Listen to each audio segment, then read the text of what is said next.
رسیدیم اهواز. ساعت قدری از نیمه شب گذشته و ما شدیم راهیان نو. صبح قبل از حرکت. حسین یکتا، بچه قم، فرماندهی که در عملیات کربلای 4 20 ساله بود و سرشار از روحیه و شوخ طبعی. حاج حسین گفت در این سفر اول طلاییه می رویم. ما 8 سال جنگیدیم رفقا، کجا دارید میرید الان طلاییه؟ گفت طلاییه، عجب طلاییه.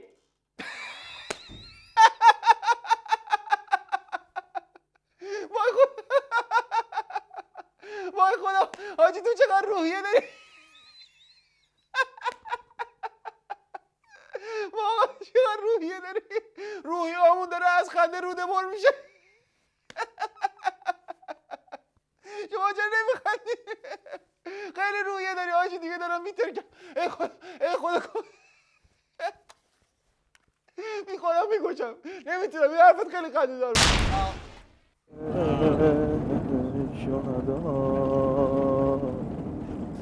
اگه از این سفر من زود برگردم، یه ماشین پراید میشه به اسمم، یه خونه 4 اتاق هم کنارش، میشینم اونجا من توی حیاتش. مسافرها گریه کنن.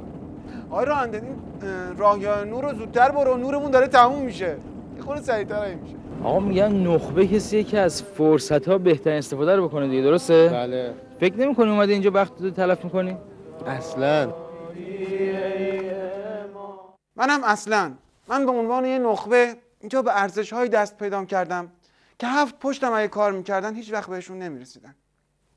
شما حساب کن 2 روز اومدیم اینجا تو این بیابون شلنگ تخته میندازیم، بعد برمیگردیم یه پراید نخبه کش همچین مشکی غاصب میشیم. منم اصلا پای برهنه تو این سرزمین دنبال چه گم شده میگردی؟ برین جوابشون از دلتون بپرسیم. الو ای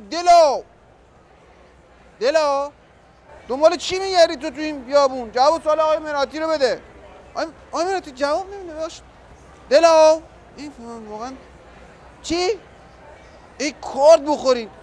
آقای مراتی این دیگه میگه تو این بیابون دنبال جوجه هر چی از سوال میکنم میگه غیر قور نمیدونم، فکر کنم دنبال جوجه کباب میگرده. من دیگه خسته شدم از دست این دلا، ولی فکر کنم ایادی استکبار توشه. دلو تو این بیابون دنبال چه میگردی؟ دلو میایم اینجا آزاد بشیم. اسممونو گذاشتن نخبه، ولی حالا اصلا شک میکنم که مثلا نخبه. راست میگه، منم شک کردم. واقعا من نخبم؟ نه من تخمم. حالا شکم بین اینه که من تخم کدو هم یا تخم آفتاب گردون یا تخم ژاپنی یا سیمیشکا. حالا تخمم دلی رفته به بازار عشق، تا به دلم برد سیاه چشم او، جان و تنم سوخته در نار عشق. ای قوم به حج رفته کجایی معشوق همینجاست، بیایید. منم به عنوان یه نخبه به نظرم بیایید.